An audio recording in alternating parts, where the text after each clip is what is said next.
Once there was a soldier. He had a good wife and a fine son, but he wanted many more sons. One day his wife became pregnant and the soldier was very happy. "The baby will be a boy," he said. "I'm sure it will be a boy." He called his son and said to him, "Listen, my boy. A war has started in our country. I'm a soldier and I must go and fight. I will be far away and you will be the only man in the house. You must take care of your mother. Soon her baby will come. I want a boy. I don't want a girl. If it's a girl, you must kill her. Then you must come and find me, and show me her blood. But if it's a boy, kill the black sheep and bring its blood to me." The boy was unhappy. "Father," he said, "I can't kill my own sister." "You must be a man now," his father answered. "Remember, I only want a son." The soldier said goodbye to his family and went away to the war. A few months later, the baby was born. It was a girl. Her brother looked at her. She was small and very sweet. She opened her eyes and smiled at him. He picked her up and held her in his arms. "Little sister," he said quietly. "I'll never hurt you. I'll look after you. I promise." He went outside and killed the black sheep. Then he took its blood and said to his mother, "Mother, I must go and find my father. I must tell him the news." "No," his mother cried. "Your father wanted a son. He didn't want a daughter." "Don't worry," the boy answered. "I won't tell him the truth." So the boy went to find his father. He traveled a long way, through the valleys and over the mountains. At last he found his father. "Father," he said, "you have another son. I have killed the black sheep. Here is its blood." His father was very happy. "This is wonderful news," he said. "Stay here with me. We'll celebrate together." The boy looked at his father. He did not smile. "No, father," he said. "I must go back to my mother." The little girl grew quickly. She was a beautiful child. Her brother loved her. He made her little presents. He told her stories and sang to her. After a long time, the war ended. "Your husband is coming home," everyone said to the boy's mother. "It's wonderful news. Now you will be happy." The boy was very worried. He ran to find his sister. "Our father's coming home," he said. "When he comes, don't run up to him. Don't call him daddy. Don't try to kiss him. Be like the other children in the village. Then he won't know that you are his daughter." The soldier came home. Everyone ran out to greet him. Only the boy waited at the house. "Are you well, father?" he said, but again he did not smile. That night, the boy woke his sister and went outside. "What are you doing?" she asked. "Where are you going?" "Be quiet," he said. "Our father must not hear us." He untied his father's mule and lifted his sister onto its back. Quietly, they went away. They traveled all night and all the next day, and at last they came to a big forest. "We'll stay here," the boy said. "Our father will never find us here." The boy and his sister lived in the forest for many years. The little girl grew into a beautiful young woman, and the boy grew into a fine young man. Their life was difficult and dangerous. There were many ogres in the forest. The brother was brave and strong. He killed some of the ogres, but he could not kill them all. One day, a clever young ogre was walking past the house. He saw the girl, and he fell in love with her. "I want her," he thought. "I'm going to marry her." Every morning he watched her house. Every morning, the young man went out to work in the fields. And every morning the ogre waited. When the girl was alone, he went to the house. "You're so beautiful," he said to the girl. "Marry me. I'm very rich. You will have the best clothes and the best food and a big, beautiful home. Come away with me now. We can be married today." "I can't marry you today," the girl said. First we must ask my brother. But your brother hates ogres, the ogre said. He has killed many of us. He will never let me marry you. The girl looked at him. She liked him. He was handsome and rich. What can we do? She said. We must kill your brother, said the ogre. Then we can be happy.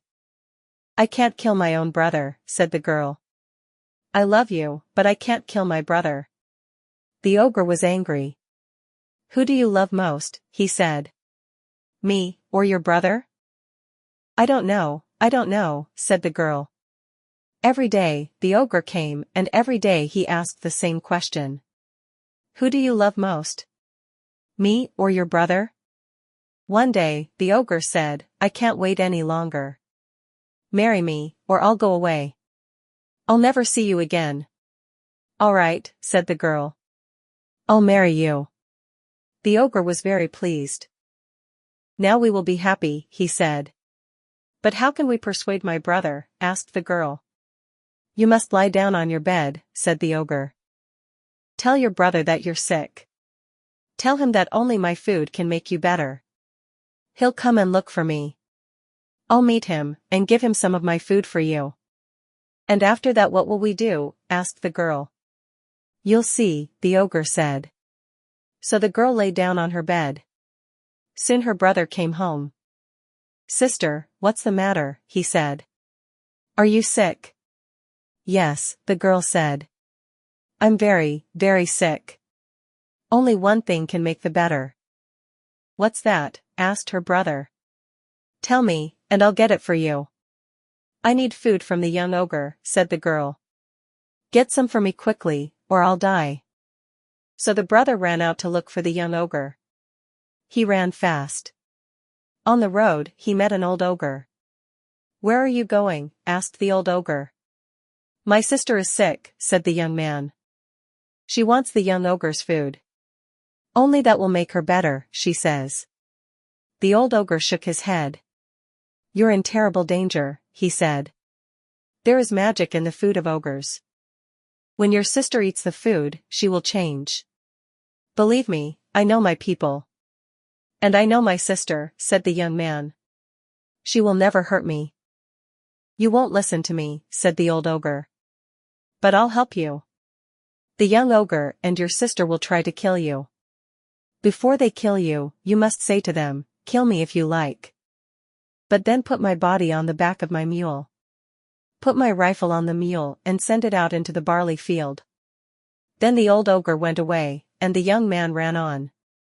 Soon he met the young ogre. My sister is sick, he said. Bring me the young ogre's food, she said. Only that will cure me. The young ogre smiled. I'll bring her some at once, he said. He ran fast to the brother's house, and gave the girl some of his food. She ate it and she changed. Now she was ready to kill her brother. Her brother came into the house. His sister was standing up. Sister, he said. You're better. Yes, she said. The ogre's food is a wonderful medicine. I'm quite better now. I feel strong and very happy. Brother, when I was sick, I had a dream. I remembered our father's house. We used to play a game. First I tied you to the post of the house, and then you tied me to the post of the house. Do you remember that game? Her brother smiled. Oh yes, he said. I remember that game. Let's play it now, said the girl. Tie me to the post. So the young man tied his sister to the post of the house. They both laughed. Untie me now, said the girl. And I'll tie you. So the young man untied his sister from the post of the house, and she tied him to it. Then she went to the door of the house, and called out, Master, he's ready. Come now and kill him. The ogre ran into the house. He had a knife in his hand. Stop. Wait, said the young man. You're going to kill me. I know that. But promise me one thing. Take my body, and put it on my mule. Put my rifle on the mule and send it out into the barley field. All right, I promise, said the ogre. You'll be dead. You can't hurt us then. So the ogre killed the young man with his knife and cut him in many pieces. He and the girl untied the body and put it on the young man's mule. They put his rifle on the mule and they sent it out into the barley field. The old ogre was waiting in the field.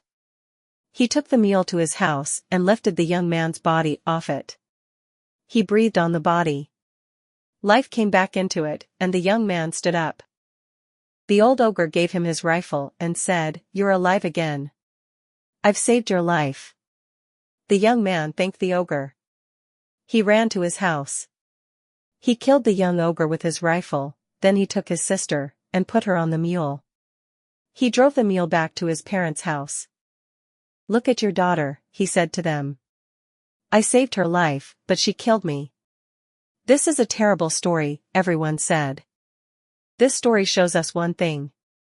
You can be good and kind to people, but they will not always be good and kind to you.